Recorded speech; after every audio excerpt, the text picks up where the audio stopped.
ஆனந்தபுரம்னு ஒரு ஊரில் கதிர்னு ஒரு பையன் மதுமிதான்னு ஒரு பொண்ணை கல்யாணம் பண்ணிக்கிட்டான். கல்யாணத்துக்கு வந்தவங்க எல்லார் கண்ணும் அந்த மதுமிதா மேலே தான் இருந்துச்சு.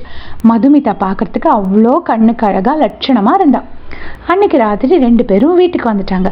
வீட்டுக்கு வந்த உடனே கதிரோட அம்மா, ஐயோ நெஞ்சு வலிக்கிற மாதிரி இருக்கே, என்ன பண்ணுதுன்னே தெரியலையே, எப்பா கதிர் எங்கப்பா இருக்க அப்படி அழுதாங்க. உடனே ஓடி வந்த கதிர், என்னாச்சுமா என்னாச்சுமா உனக்கு என்னாச்சுமா அப்படி கேட்டான். உடனே, ஒன்றும் இல்லைப்பா, நீ என் பக்கத்திலே இருந்தால் போதும்ப்பா, எனக்கு ரொம்ப நெஞ்சு வலிக்கிற மாதிரி இருக்கு அப்படின்னு சொன்னாங்க. உடனே கதிரும், சரிம்மா நான் உன் பக்கத்திலே இருந்து கவனிச்சுக்கிறேம்மா அப்படி சொன்னான். மதுமிதாவும், அத்தை நானும் உங்கள் கூடயே இருந்து உங்களை கவனிச்சுக்கிறேன் அத்தை, நீங்கள் கவலைப்படாமல் இருங்க அப்படி சொன்னான். இப்படியே 2-3 நாள் போச்சு. 2-3 நாள் முடிஞ்சு இன்னைக்கு நம்ம சந்தோஷமா இருக்கலான்னு கதிரும் மதுமிதாவும் இருந்தாங்க. அப்போ கதிரோட அம்மா திரும்பவும் கதிரை கூப்பிட்டாங்க. ஏப்பா கதிர், நம்ம ஊர்ல எங்க மாமியார் இருக்காங்கல்ல, அதான் உங்க பாட்டி, ரொம்ப முடியாம படுத்த படுக்கையா இருக்காங்கப்பா, அவங்கள போய் ஒரு எட்டு பார்த்துட்டு வரியா, நீ போய் பார்த்துட்டு வந்தா அவங்க ரொம்ப சந்தோஷப்படுவாங்கப்பா அப்படி சொன்னாங்க. உடனே கதிரும், சரிம்மா நான் கூடவே நான் மதுமிதாவையும் கூட்டிட்டு போட்டுமாமா அப்படி கேட்டான். உடனே, வேண்டாம்ப்பா, மதுமிதா வந்தா எல்லார் கண்ணும் உங்க 2 பேர் மேலதான்ப்பா இருக்கும், உங்க மேல திருஷ்டி பட்டுடும்பா, அப்புறம் நல்லா இருக்க முடியாதுப்பா, வேண்டாம்ப்பா அப்படி சொன்னாங்க. உடனே கதிரும், சரிம்மா அப்ப நான் மதுமிதாவை இங்கேயே விட்டுட்டு போயிடுறேன், நீங்க பாத்துக்கோங்கம்மா அப்படி சொல்லிட்டு போயிட்டான். அங்க போய் 2 நாள் தங்கிட்டு இருந்து சந்தோஷமா இருந்துட்டு இங்க வந்து அவங்க பாட்டியை பார்த்துட்டு வீட்டுக்கு வந்த அன்னைக்கு கதிரோட அம்மா மதுமிதாவை கூப்பிட்டு, நீ இன்னைக்கு எந்த வேலையும் செய்ய வேண்டாமா, நானே எல்லா வேலையும் பார்த்துக்கிறேன், நீ பேசாம ரெஸ்ட் எடு அப்படி சொன்னாங்க. உடனே மதுமிதாவும் ரொம்ப சந்தோஷமா போயிட்டா.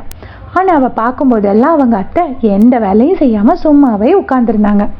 அப்போ மதுமிதா மனசுக்குள்ள நினைச்சா, அத்தை நம்மளை எந்த வேலையும் செய்ய வேண்டாம்னு சொல்லிட்டு அத்தையும் எந்த வேலையும் செய்யாம இருக்கிறாங்களே, என்ன பண்றது, பாத்திரம் எல்லாம் அப்படியே இருக்கு, வீடும் ரொம்ப குப்பையா இருக்கே, நம்ம என்ன பண்ண போறோம் அப்படி மனசுக்குள்ள நினைச்சா. ஒரு ராத்திரி 8 மணிக்கு அவங்க அத்தை மதுமிதாவை கூப்பிட்டுட்டு, அம்மாடி மதுமிதா, நாளைக்கு வெள்ளிக்கிழமைமா, நான் எல்லா வேலையும் செஞ்சிடலாம் தான் நினைச்சேன், ஆனா எனக்கு திடீர்னு உடம்புக்கு முடியலம்மா, உடம்பெல்லாம் வலிக்குது, கை கால்லாம் ரொம்ப குடைச்சலா இருக்குது, இந்த வேலையெல்லாம் கொஞ்சம் நீ பண்ணிடுறியாமா அப்படி சொன்னாங்க. உடனே மதுமிதாவும், சரிங்கத்த நானே பண்ணிடுறேன் அப்படி சொன்னான். சொல்லிட்டு எல்லா வேலையும் செஞ்சப்பாவும் எல்லா வேலையும் செஞ்சு முடிக்கும் போது மணி 11:30 ஆயிடுச்சு. அந்நேரத்துக்கு கதிர் ஏற்கனவே நல்லா தூங்கிட்டான். இப்படி தினசரி ஒரு காரணம் சொல்லி அவங்க அத்தை 2 பேரையும் சந்தோஷமா இருக்கவே விடலை. இதெல்லாம் பார்த்த மதுமிதா அப்படியே யோசிச்சுட்டு அவங்க அப்பாவுக்கு ஃபோன் பண்ணான். ஹலோ அப்பா, நான் உங்ககிட்ட ஒன்று கேட்கறதுக்காக ஃபோன் பண்ணியிருக்கேன், நீங்கள் என்ன ஏது எந்த காரணமும் கேட்காம எனக்கு நீங்கள் ஒரு உதவி பண்ணுவீங்களாப்பா அப்படின்னு கேட்டா. உடனே அவங்க அப்பாவும், உனக்கு பண்ணாமல் யாருக்குடா பண்ண போகிறேன், நீ என் செல்ல பொண்ணு, நான் கண்டிப்பாக பண்ணுறேன் அப்படின்னு சொன்னாங்க. உடனே மதுமிதா, அப்பா எனக்கு ஒரு 20,000 ரூபாய் பணம் அர்ஜென்ட்டாக வேணும், நீங்கள் உடனே எனக்கு அனுப்பி கொடுக்கணும் அப்படின்னு கேட்டா. உடனே அவங்க அப்பாவும் அனுப்பி கொடுத்துட்டாங்க. அனுப்பி கொடுத்த உடனே அந்த பணத்தை எடுத்துட்டு, அத்தை நான் கொஞ்சம் வெளியே போயிட்டு வரேன் அப்படின்னு சொல்லிட்டு வெளியே வந்துட்டான். வெளியே வந்து ஒரு நல்ல ஃபோன் வாங்கினான். ஃபோன் வாங்கிட்டு வீட்டுக்கு வந்து அவங்க அத்தை கிட்ட, அத்தை நான் உங்களுக்காக ஆசையாக ஒரு ஃபோன் வாங்கிட்டு வந்திருக்கேன் அப்படின்னு கையில் கொடுத்தா. உடனே அவங்க அத்தையும், எனக்கு எதுக்குமா இவ்வளோ காஸ்ட்லியான ஃபோனு, இந்த ஃபோனெல்லாம் எனக்கு யூஸ் பண்ண கூட தெரியாது, எனக்கு போய் எதுக்குமா இதெல்லாம் வாங்கிட்டு வந்திருக்க அப்படி கேட்டாங்க. உடனே மதுமிதாவும், நான் இருக்கலத்த, நான் சொல்லித்தரேன் உங்களுக்கு, நீங்கள் எதுக்கு கவலைப்படுறீங்க, இந்த இருக்கல இது இப்படி தான் ஆன் பண்ணணும், இப்படி தான் யூஸ் பண்ணணும் அப்படி பொறுமையாக சொல்லி கொடுத்தா. இதெல்லாம் பார்த்த தமிழ் ரொம்பவே சந்தோஷப்பட்டுட்டான்.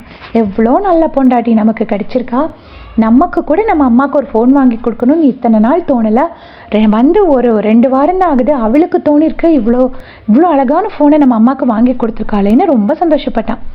அதுக்கப்புறம் அவங்க அத்தை எப்போ பார்த்தாலும் ஃபோன் தான், காலையில் முழிச்சு வரும்போதே ஃபோனோடு தான் வருவாங்க, காஃபி குடிக்கும்போது ஃபோன், டிஃபன் சாப்பிடும்போது ஃபோன், சமைக்கும்போது ஃபோன், தூங்கும்போது ஃபோன்னு ஃபுல்லாக ஃபோன்லேயே அவங்க நேரத்தை செலவு பண்ண ஆரம்பித்தாங்க.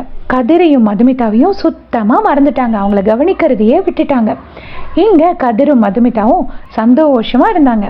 அப்போது கதிர் வந்து மதுமிதாவை கூப்பிட்டு சொன்னான், எனக்கு உண்மையிலே உன்ன மாதிரி ஒரு ஒய்ஃப் கிடைச்சதை நினச்சி ரொம்ப பெருமையாக இருக்குது அப்படின்னு சொன்னான். நீ எங்கள் அம்மாக்காக இப்படி வாங்கி கொடுத்துருக்க, எங்கள் அம்மா இப்போல்லாம் ஃபோனில் ரொம்ப சந்தோஷமாக இருக்காங்க அப்படி சொன்னான். அதுக்கு மதுமிதாவும் அவங்க எனக்கு அத்தை இல்லைங்க அம்மா மாதிரி அப்படின்னு கதிர்கிட்ட சொல்லிட்டு மனசுக்குள்ள, சும்மாவா வாங்கி கொடுப்பேன் 20,000 ரூபாய் ஃபோனு, நம்ம சந்தோஷமாக இருக்கோம்ல அதுக்காக தான் அவங்க அம்மாவுக்கு இதெல்லாம் நான் வாங்கி கொடுத்தேன் அப்படின்னு மனசுக்குள்ளே நினச்சிட்டு ஒன்றுமே சொல்லாமல் சிரிச்சிட்டு நின்றுட்டா. இப்போ அவங்க 2 பேரும் சந்தோஷமாக அவங்க வாழ்க்கையை வாழ்கிறாங்க, அவங்க அத்தை தொந்தரவு இல்லாமல்.